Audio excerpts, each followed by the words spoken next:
స్వామివారి పైన మంచి కీర్తనలు పాడుకుంటూ అంతా చేసుకున్నాము. అసలు ఇంత ప్రశాంతంగా మనం భారతదేశంలో ఉన్నాము అంటే కేవలము అది మన మిలిటరీ వాళ్ళ వలన. మన మిలిటరీ వాళ్ళ వలన ఇంటికి మనం ఎక్కడైనా పోతే తాళం వేసుకొని వెళ్తాం. మరి దేశానికి తాళం ఎక్కడేసేది? వీళ్ళే మన తాళం.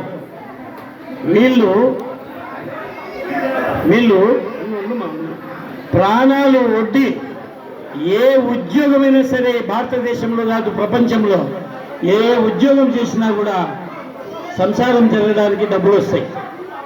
64 కళల్లో ఏదైనా చేసుకోవచ్చు. కానీ చనిపోయినా పర్వాలేదు, నా భారతదేశాన్ని రక్షించుకోవాలి అనుకునే ఏకైక త్రిదళాధిపతులు మాత్రమే, వాళ్ళ వల్ల మాత్రమే మనం ఇక్కడ ఉన్నాం. గట్టిగా చెప్పట్లు. జై శ్రీరామ్, జై శ్రీరామ్. ఈరోజు మన అదృష్టం ఏంటంటే మనం ఈ ఆంజనేయ స్వామి గుడిలో ఉన్నాము. అన్ని కార్యక్రమాలు బాగా జరుగుతున్నాయి. కిషోర్ గారు మీ అందరికీ పరిచయమే ఉంటుంది. నాకు ఇప్పుడే విషయం తెలిసి నేను దగ్గరికి పిలిచాను. కిషోర్ గారు దాదాపు 20 సంవత్సరాల నుంచి భీమవరం నుంచి వెళ్ళి ప్రస్తుతం జబల్పూర్లో ఉద్యోగం చేస్తూ మన భారతదేశ రక్షణ భాగంలో ఆయన కూడా ఒక చిరు దీపంలాగా మనకు వెలుగునిస్తున్నాడు. ఈ మధ్యన మనం పహల్గామ్లో ఇబ్బందులు ఎదుర్కొన్నాం. ఆ ఇబ్బందుల్ని వీళ్ళు దగ్గరుండి ఆ ప్రాబ్లమ్స్ అన్ని సాల్వ్ చేస్తున్నారు.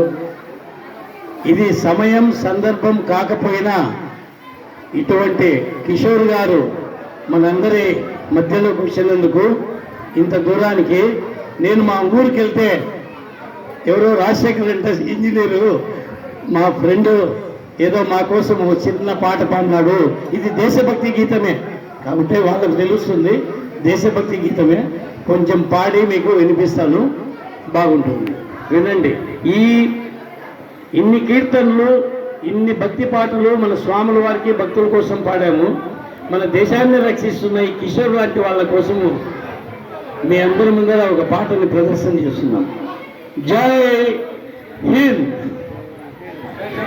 జై జవాన్, జై జవాన్. చెప్పండి, కలిగి చెప్పండి.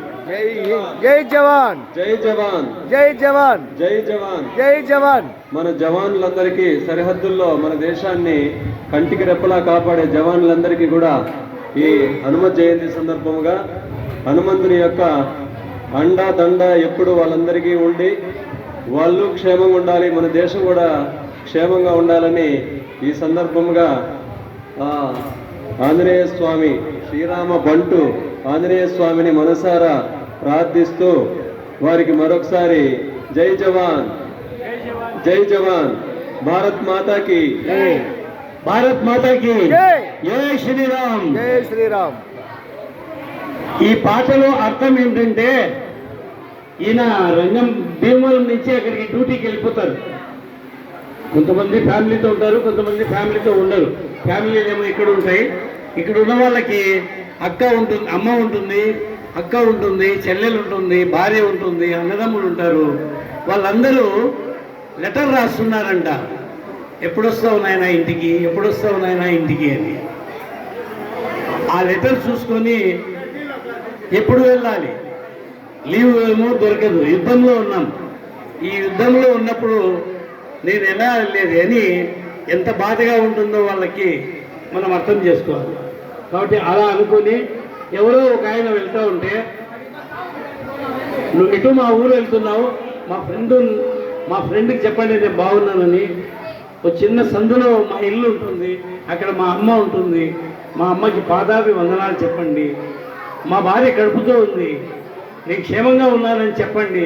ఇప్పుడు నేను యుద్ధభూమిలో ఉన్నాను, లెటర్ రాసేదానికి కూడా లేదు, నువ్వు ఎటు వెళ్తున్నావని ఈ పాట సందేశం. ఒక మిలిటరీ వాళ్ళు ఇది బార్డర్ సినిమా అని 10 మంది హీరోలు 10 మంది హీరోయిన్లను పెట్టి గొప్పగా మన భారతదేశంలో ఎక్కడ మళ్ళీ తీయనటువంటి సినిమా తీసి హిందీ వాళ్ళు ఈ పాటను క్రియేట్ చేసినారు. బాగా అర్థమై హిందీ తెలిసిన వాళ్ళకి కొంత అర్థమవుతుంది, లేదా పాట రూపంగా ఆనందించండి. మీకోసం ఈ పాట కిషోర్ గారు ఈరోజు మాకు మీరు ఇక్కడ ఉంటే 1000 స్టన్ గన్లు మాతో పాటు ఉన్నట్లుగా మేము ఫీల్ అవుతున్నాం.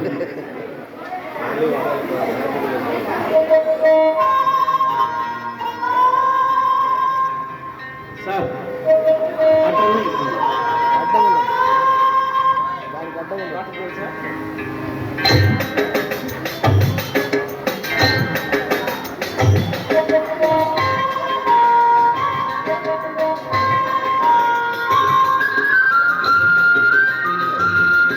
అమ్మా మిలిటరీ అమ్మగారు సుశీలమ్మ గారు ఈయన కోసం ఈ పాట.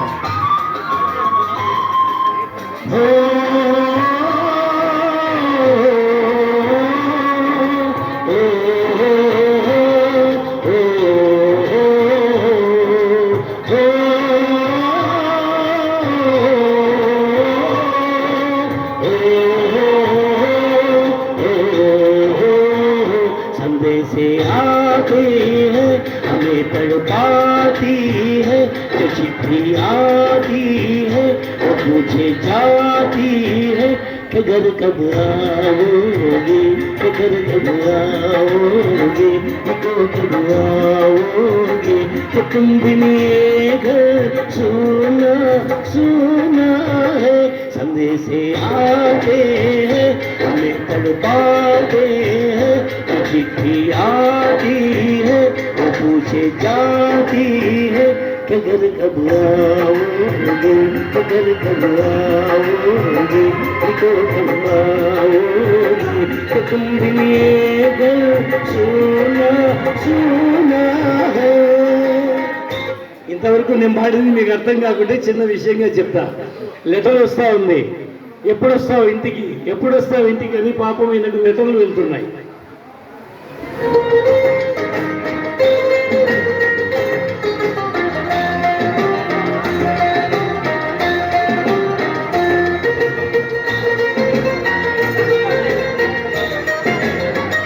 किसी दिल वाली ने, किसी मतवाली ने हमें खतवाया है, वो हमसे पूछा है. किसी की सांसों ने, किसी की धड़कन ने, किसी की चूड़ी ने, किसी के कंगन ने, किसी के गजरे ने, किसी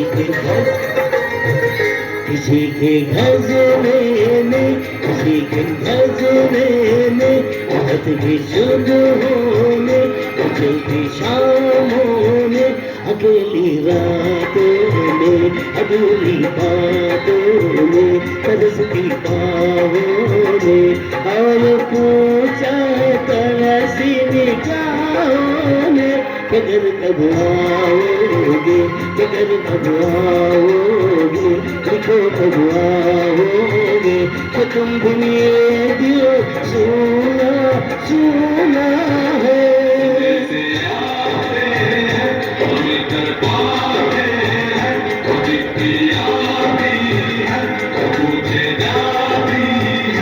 घर कब आओगे, घर कब आओगे, लिखो कब आओगे, कि तुम भी मेरा दिल सुना सुना है.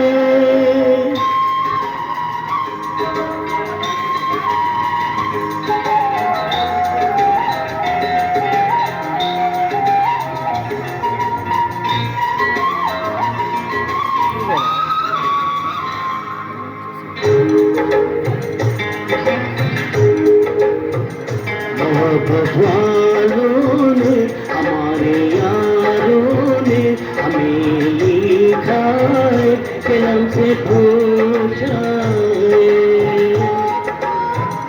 हमारे गाँवों ने, आम की छाँवों ने, पुराने पीपल ने, बरस के बादल ने, खेत कलियानों ने, हरे मैदानों ने, बसंती बेलों ने, झूमते बेलों ने, लचकती झूलों ने, महकती फूलों ने, चटकती कलियों ने, और पूछा जाओगे किधर कब आओगी, किधर कब आओगी, किधर कब आओगी, तो तुम बिन गाओ सुना सुना है।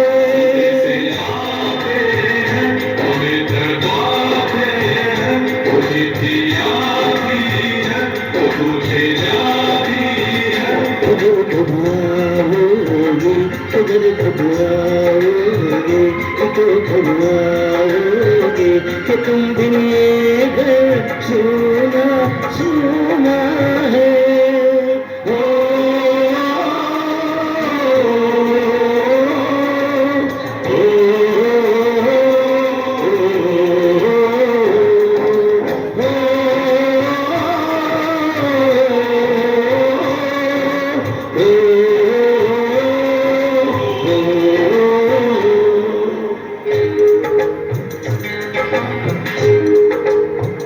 कभी एक ममता की प्यार की गंगा की जो चिट्ठी आती है साथ बुलाती है। मेरे दिन बचपन के खेलों आंगन के बसाया चल का रोटी का काजल का उमरी यादों में उमरी हाथों में चाहत आंखों में चिंता बातों में बिगड़ना हो दर्द से मोहब्बत अंदर से करे हो देना जीवन थकने पूछे मेरी माँ किधर कब आओगे, किधर कब आओगे, किधर कब आओगे, कि तुम भी आंगन सुना सुना है।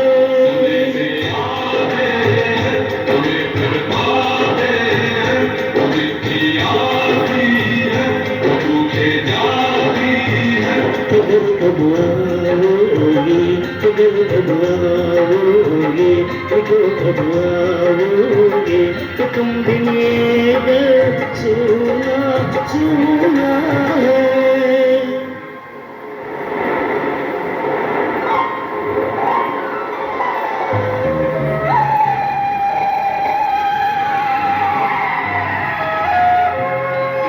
తెలుగు కూడా పాడుతున్నాను భారతదేశం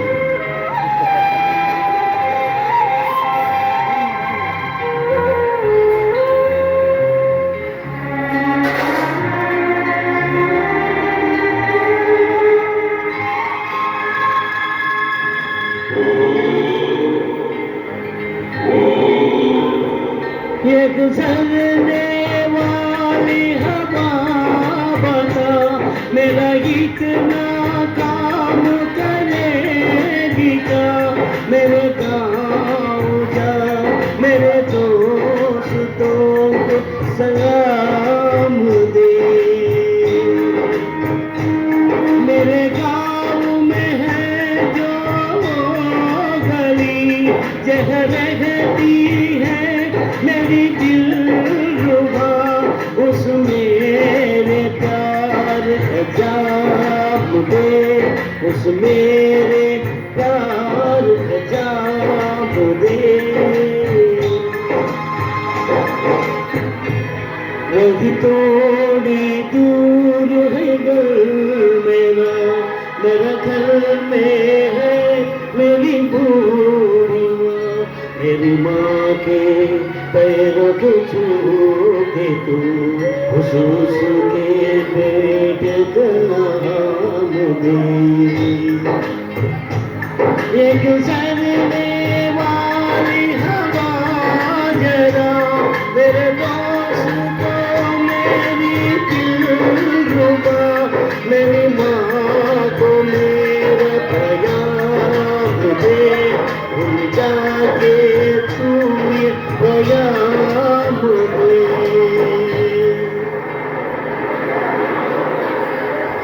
मैं वापस आऊंगा, वापस आऊंगा और अपने गाँव में भी बिछाओ में तुम्हें दिया जैसे हम पीतल से किसी की काजल से किया जो आता था आऊंगा मैं एक दिन आऊंगा मैं एक दिन आऊंगा मैं एक दिन आऊंगा मैं एक दिन आऊंगा मैं एक दिन आऊंगा मैं एक दिन आऊंगा मैं एक दिन आऊंगा मैं एक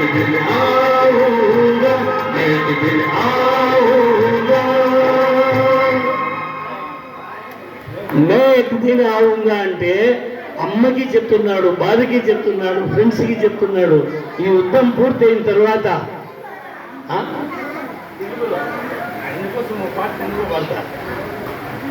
నేను తప్పకుండా వస్తాను. మే ఏక్ దిన్ ఆవుంగా. ఎటువంటి పాట ఇది కదా.